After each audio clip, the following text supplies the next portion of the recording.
Olá, meus irmãos, bem-vindo ao Daily Devotions, o devocional da AD Gravataí, a nossa igreja, a nossa família. E é muito bom estar com vocês na nossa leitura anual, plano de leitura diário da Bíblia Sagrada. Cada dia também vislumbrando toda uma caminhada, do povo de Deus, com o Senhor, seu relacionamento com Deus, assim como Jesus, que está também ministrando, os evangelhos registram a sua grande obra que ele realiza na terra.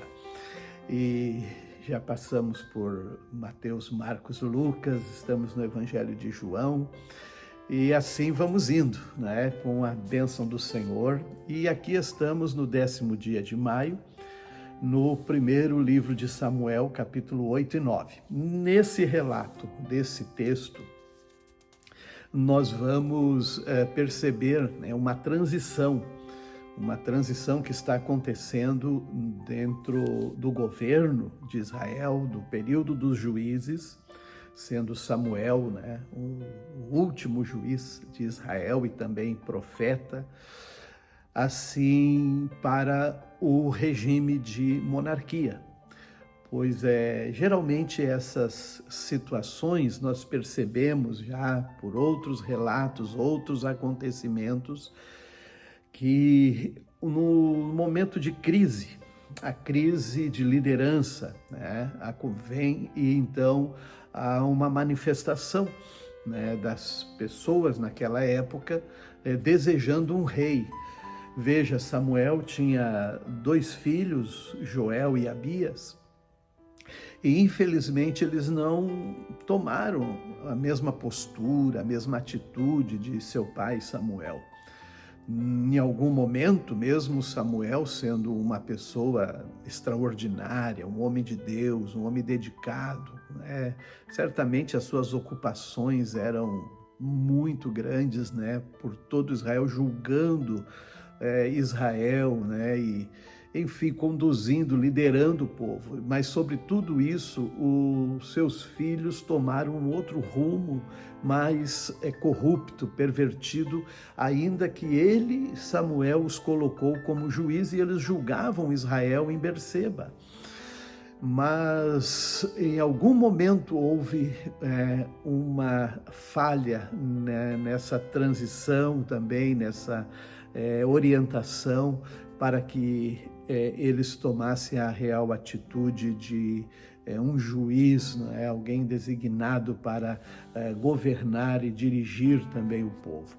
E é aqui que então o povo de Israel, a nação, com seus líderes, se apresentam a Samuel e diz: nós queremos um rei. E Samuel não se refere nada, porque quando eles vieram para se queixar dos filhos de Samuel, o jeito que eles estavam conduzindo as coisas. Mas aí o texto vai focar sobre a decepção de Samuel nesse pedido do povo por um rei. Porque ele estava entendendo que Deus era o rei deles. E ele, quando se queixa ao Senhor, Deus fala isso para Samuel: não se preocupe, Samuel, eles rejeitam a mim, e também a você, porque o reflexo desse relacionamento com Deus que estava bem fragilizado também vinha sobre o próprio Samuel, e eles como se estivesse rejeitando também a liderança de Israel. Deus já era suficiente na perspectiva do profeta Samuel, mas só que a liderança, os seus filhos não conseguiram dar o caminho correto para administrar todas as questões que lidavam com o povo. E aqui então Deus diz: entregue, dê para eles um rei.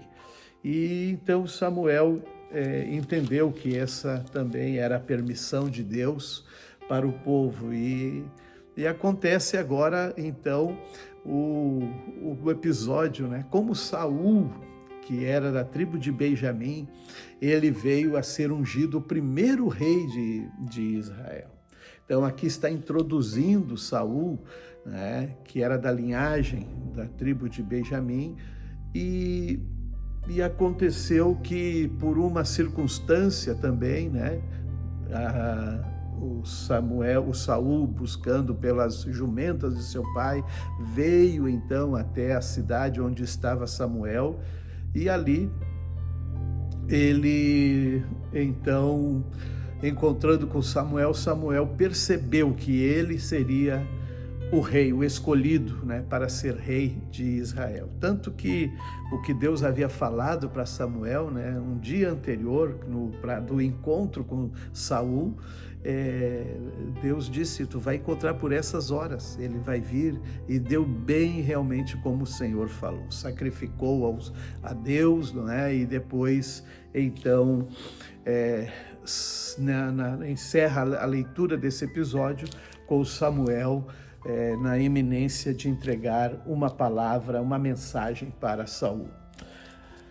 Muito bem, aqui no Evangelho de João, o Senhor Jesus está na Galileia, né? E o povo está lidando com os judeus, as pessoas que se aproximam para, enfim, de acordo com o Evangelho, a narrativa, Jesus está dizendo que o povo busca Jesus, né? Sai de um lado para outro do mar, toma os seus barcos, né? E nós lemos no episódio, na leitura de ontem, né? É a multiplicação dos pães e dos peixes, e isso atraiu também multidões. E Jesus discerniu o que vinha com o povo, né, nessa busca por eles. Vocês, é claro, estão vindo porque eu alimentei, eu dei pão, né, para a multidão.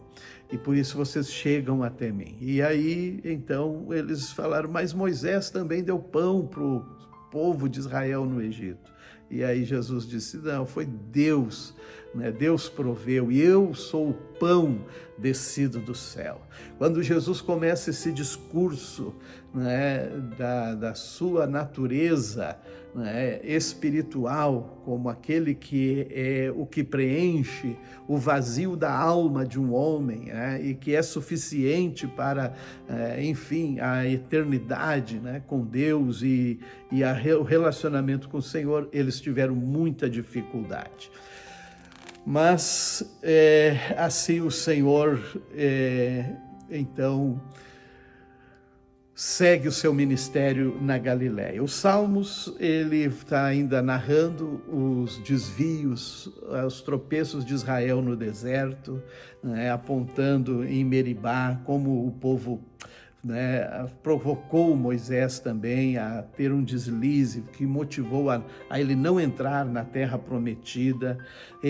Agora coisas terríveis são registradas neste salmo, sabe? Especialmente quando eles se dobram diante dos deuses das nações que eles não expulsaram da terra de Canaã, e infelizmente eles também ofereceram seus inocentes, seus filhos, em sacrifício aos ídolos de Canaã. Não dá para imaginar, né? Mas aqui o salmista está clamando o que Deus viu, né, quando eles contaminaram a terra com o sangue dos inocentes.